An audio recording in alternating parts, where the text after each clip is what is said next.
રાજ્યોમાં ચાલે છે અને એમાં બધા સર્વ સમાજના યુવાનો કામ કરે છે. આપણે કોઈ રાજકીય સંગઠન નથી અને આપણે બિન રાજકીય બિન ધાર્મિક રીતે સમાજના કલ્યાણ માટે કામ કરવા માટે તમારા મારા જેવા બધા યુવાનોનું એક સંગઠન બનાવ્યું છે. એટલે આપણે ગુજરાતના તમામ જિલ્લાઓમાં આ બાબતે આવેદનપત્ર આપ્યું હતું. આ ભરતી જે થઈ રહી છે બિલકુલ ગેરબંધારણીય રીતે થઈ રહી છે અને આ ભરતી પ્રક્રિયાના કારણે હજારો વિદ્યાર્થીઓને અન્યાય થઈ રહ્યો છે. આ બાબતની ગુજરાત હાઈકોર્ટમાં પણ આપણે પિટિશન ફાઇલ કરી છે, PIL પણ કરી છે. PIL અમારા કાર્યકર્તા છે મહેશભાઈ એમના નામથી કરી છે અને બીજી એક સ્પેશિયલ સિવિલ એપ્લિકેશન દાખલ કરી છે. એમાં આપણા લગભગ ઘણા બધા સ્ટુડન્ટ છે, લગભગ 52 વિદ્યાર્થીઓના નામ જોગ આપણે સ્પેશિયલ સિવિલ એપ્લિકેશન દાખલ કરી છે. પણ અમે ગુજરાત હાઈકોર્ટ તમને બધાને ખબર છે કે ન્યાયપાલિકામાં કેવું ચાલે છે, બધું બહુ ધીમે ચાલે, તારીખો 2 મહિના સુધીની મળે, અમુક વખત જજ ગેરહાજર હોય. તો આ બધા પ્રકરણોના કારણે ફાઇનલ સોલ્યુશન નથી આવ્યું.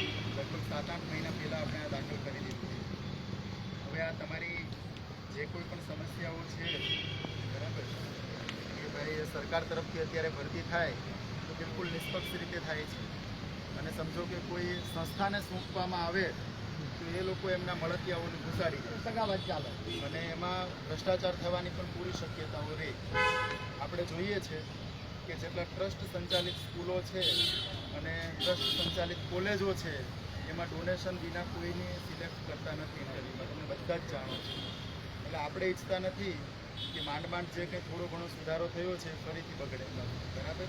એટલે એ બાબતે આપણે તમે જ્યાં ક્યાંય પણ રજૂઆતો કરવા માટે તમે વાત કરો છો. શિક્ષણ મંત્રી છે એમને જોડે પણ મારા વૈચારિક તો સંબંધો નથી પણ વ્યક્તિગત સારા સંબંધો છે. એમને પણ તમારા જે કંઈ રજૂઆતો છે હું વ્યવસ્થિત રીતે તમારા ત્યાં રજૂઆતો કરાવડાવીશ અને એટલા બધા વિદ્યાર્થીઓના આંદોલનના નામથી એ લોકો એન્ટર નહીં થવા દે. એટલે આપણે અહીંયા ગુજરાત વિધાનસભામાં અલગ અલગ ઘણા બધા ગેટ છે, તો બધા પોતપોતાનું આઈ કાર્ડ આપી અને સ્વર્ણિમ સંકુલ 1ના નામનો પાસ કઢાવી લેજો. ત્યાં જવું નહીં કરવું કોઈ ડિટેલ નહીં આપતા, નહીંતર તમને એન્ટર નહીં થવા દે. 4 લોકોને જ એન્ટર થવા દેશે. એટલે અલગ અલગ ગેટ ઉપર સ્વર્ણિમ સંકુલ 1 એક જ બોલવાનું અને તમારે તે જઈ આવવું. ક્યાંક એવું લાગે તો 2 કઢાવી દેવાનું, સ્વર્ણિમ સંકુલ 1 અને 2 3ના પાસ, એટલે એ લોકોને શંકા ન જાય, બરાબર. બાકી આઈટીવાળા લોકો બેઠા હશે, જો એમને ખબર પડશે કે વિદ્યાર્થીઓ આવેદનપત્ર આપવા માટે આવ્યા છે તો એ લોકો તમને અંદર એન્ટર નહીં થવા દે, બરાબર. અંદર એન્ટર થઈને આપણે કોઈ જ પ્રકારની તોડફોડ નથી કરવાની, મુદ્દાસરની કાયદેસર રજૂઆત કરવાની છે. બીજું તમને એક વાત એ કરવાની છે કે સામાજિક એકતા જાગૃતિ મિશનના માધ્યમથી અમે એક કાર્યક્રમ આપ્યો છે 8 મુદ્દાઓ. એમાં પહેલો મુદ્દો જ તમારા લોકોનો સંબંધિત છે. તમારા લોકો એટલે ફક્ત શિક્ષકો માટે જ નહીં પણ ગુજરાત સરકારમાં 4 લાખથી વધુ જગ્યાઓ ખાલી છે. તો આપણે કીધું છે કે આ તમામ જગ્યાઓ તાત્કાલિક ભરવામાં આવે. જો આ 4 લાખ જગ્યાઓ ભરવામાં આવે, ધારો કે અત્યારે તમે ડિપાર્ટમેન્ટ સમાજ કલ્યાણ વિભાગ લઈ લો, તમે આરોગ્ય વિભાગ લઈ લો, પોલીસ વિભાગ લઈ લો, ગમે તે વિભાગ છે ત્યાં પૂરતો સ્ટાફ નથી. તો 4 લાખ જગ્યાઓ ખાલી છે. જો આ જગ્યાઓ ભરવામાં આવે તો મારા ખ્યાલથી તમારા ઓછામાં ઓછા કંઈ નહીં તો તમારા 60-70% લોકોનો તો સમાવેશ થઈ જ જાય. એટલે પછી શિક્ષકમાં ન થાય તો કંઈ નહીં, કોઈ નાયબ મામલતદારમાં થાય, કોઈ તાલુકા વિકાસ અધિકારીમાં થાય, કોઈ પોલીસ સબ ઇન્સ્પેક્ટરમાં થાય, કોઈ પણ જગ્યા ઉપર થાય. એટલે આપણે આ બાબતે પણ બધા લોકો કોન્સન્ટ્રેટ કરીએ, કારણ કે અત્યારે મોટા ભાગે સરકાર છે એ જગ્યાઓ ભરતા નથી પણ આઉટસોર્સથી 11 માસના કરાર ઉપર લઈ લે છે અને આઉટસોર્સ પ્રથા છે બિલકુલ ગેરબંધારણીય પ્રથા છે.